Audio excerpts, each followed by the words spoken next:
Kung anong init ng panahon ay siya ring init ng ulo ng isang residente sa San Jose del Monte sa Bulacan. Ang dikit-dikit at buhol-buhol na kawad ng kuryente ay tanda raw ng mga jumper o iligal na koneksyon ng mga kapitbahay niyang nakikinabang sa kuryente ng libre. Aba, hindi patas yan mga ma'am sir at hindi rin ligtas. Dumulog sa resibo ang isang concerned citizen na itatago namin sa pangalang Neneng. Ang reklamo niya, nagtaas na nga ng singil sa kuryente, doble pasakit pa sa kanya ang mga kapitbahay na nakakalibre raw sa binabayaran niyang kuryente. Pag nakita niyo po siya is, yung isang linya namin, maraming siya nakasabit, nagdikit-dikit na po siya. Tapos buhol-buhol na rin po siya, yung mga pumutok, dinidikitan lang nila para humaba. Sobrang dami na. Matagal na po, hindi lang 5 taon, hindi lang 10 years. Kung totoosin, sobra na. Kwento pa ni Neneng, one to sawang appliances daw ang ginagamit ng kanilang mga kapitbahay kahit hindi naman sila nagbabayad ng tama. Kanya-kanya sila, may mga aircon. Kami ma'am, kawawa naman kami na wala po kaming aircon. Ilaw lang po ma'am, tsaka clip fan. May TV kami ma'am, isa lang. Yung washing namin ma'am, kailan lang naman po yun. Sa isang linggo, isang beses lang naman po. Mula sa 800 piso na bill, pumapalo na raw ito ng humigit kumulang na 2,000 piso kada buwan. Ang monthly bill namin ma'am is 800 lang po. Pinakamataas na namin ang 900. Nung tumaas na, parang hirap na kayo bumaba ma'am. Hindi na kami bumababa ng 900. Hindi na namin naman kayang mabayaran ng isang bayaran lang. Kaya nagpa-partial lang po ako. Dahil hindi nababayaran ng buo, ang huling electric bill ni Neneng nitong Abril, umabot na ng tumataginting na 7,000 piso. Sa mga kapitbahay namin nag-jumper, sana marunong din silang tumingin sa mga kapitbahay nila na mapagod na magbayad. Sila ang sasarap ng buhay nila. Kami, halos yung ma-stroke na yung mga gumagawa ng hanap buhay ng namin, makabayad lang. Babad sila ng patas. Nang matanggap ang reklamo, nagsagawa ng paunang surveillance ang resibo. Pagdating sa lugar na tinutukoy ni Neneng, kapansin-pansin ang halos bumagsak ng mga linya ng kuryente. Sa pagkagat ng dilim sa lugar, isa-isa nang nagkaroon ng liwanag ang bahay ng mga kapitbahay ni Neneng. Bakit hindi napapansin ng Meralco yung mga hinaing din namin? Kasi kami, sawa na kami, pagod na kami, ma'am.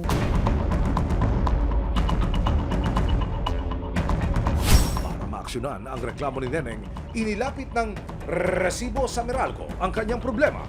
April 23, 2025, nagkasa ng surprise inspection ng Meralco kasama ang resibo ng makumpleto ang team.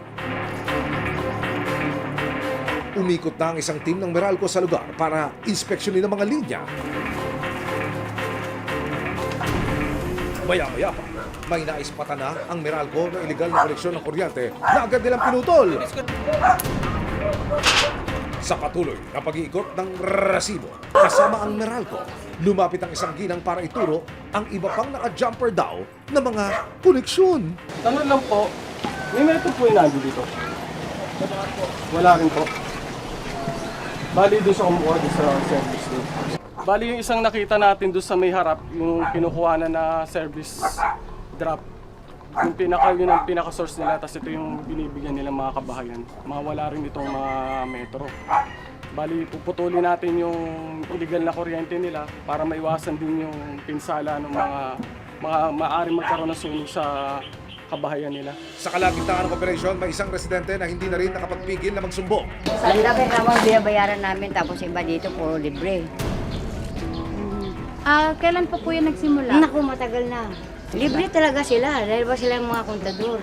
Sa loob lang ng kalahating oras, 4 na kilong kawad ng kuryente na gamit sa mga iligal na koneksyon ang pinutol ng Meralco. Maliban sa nakakabit na iligal na koneksyon, madalas din daw pumutok ang ilang linya rito. Kaya minarapat ang Meralco na ayusin na rin ang mga ito. Sa gitna ng pag-aayos, may mga residente pang nagsilabasan ng kanilang bahay.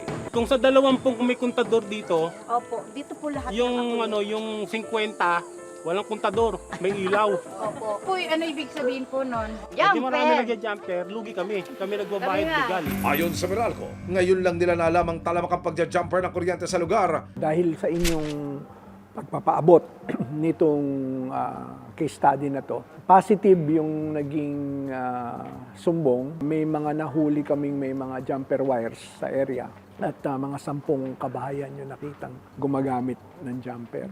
Para naman daw sa mga tulad ni Neneng, bukas daw ang tanggapan ng Meralco para pag-usapan ang bill na kailangan bayaran. Sergio, anong ginawa niyo doon sa metro niya? Para lubos lang na maunawaan natin mga... Tetestingin yan kung ano man yung findings dun sa, kasi nag-complain siya eh. Duda siya dun sa kanyang metro at duda siya dun sa konsumo niya. Kung may problema, then we will rectify. Kung wala namang problema, then she will be informed na actually yung pong inyong konsumo ay legitimate consumption. Paalala naman ng Meralco sa mga patuloy na nakikinabang ng libre sa pamamagitan ng pagtatap sa kanilang linya. Alam naman natin na ito ay paglabag sa batas, partikular sa Republic Act 7832. Ito yung tinatawag na Anti-Electricity Pilferage Law. Itong batas na ito naging batayan sa mga kaso na ifa-file na may mga kaso ng illegal service connections tulad ng mga jumper at iba-iba pang mga violations. So lahat nung involved doon sa electricity pilferage o yung nag-jumper cable, nag-jumper wire ay mananagot po sa amin at sa batas. Matapos ang agarang aksyon ng Meralco at resibo sa problema ni Neneng, mas kampante na raw siyang manirahan sa kanilang lugar ng walang pangamba ng sunog o paglobo ng bill ng kuryente. Masaya po kasi napalitan na yung kontador namin. Ngayon masi-check pa yung kontador namin kung anong diferensya. Tapos may tataas na rin yung ano ng mga wire. Sana bumaba. Ngayon darating na ulit. Sinubukang hingi ng resibo ang panig ng mga bahay na naputulan o nakitaan ng iligal na koneksyon. Ngunit, hindi na sila humanap sa aming grupo. Lumalabas doon sa operation, 10 kabahayan yung naputulan ng kuryente dahil unang-una nga ho, illegal ang koleksyon nila. Na-trace ho ba? Ano naging investigasyon ng Meralco?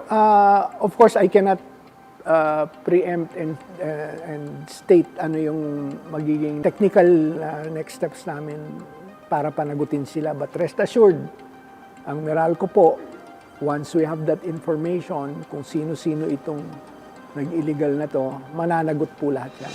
Sa patuloy na pakikipagtulungan ng resibo para mabilis na maaksyonan ang mga hinaing at reklamo, hatidin nito ang paalala na may hangganan ang anumang pananamantala at panlalamang, lalong-lalo na kung may dulot itong panganib at perwisyo sa kapwa at komunidad.